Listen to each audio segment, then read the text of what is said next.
Yes, ready, start.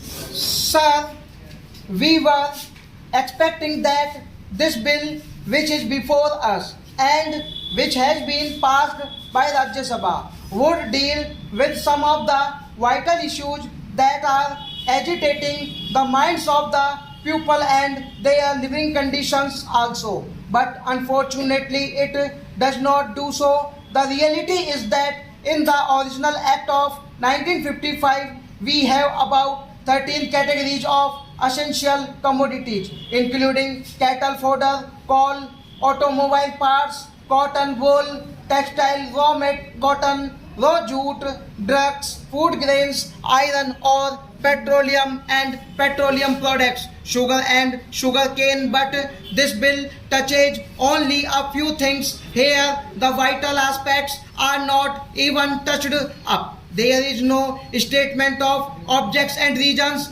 appended with the bill so that we can grasp the meaning of this. As far as this bill is concerned, it deals with some formality and technical matters only. When we touch upon this subject, we know that there are three aspects which are important, such as production, distribution and price. With regard to production, the whole country knows that there has been a bumper crop of food grains and we are patting ourselves on the back for that. Besides that, there have been huge imports. With regard to groundnut also, the minister has been declaring that there has been a bumper crop of 80 lakh tons and it comes to about 40% more than the last year's production. Here we have just now heard that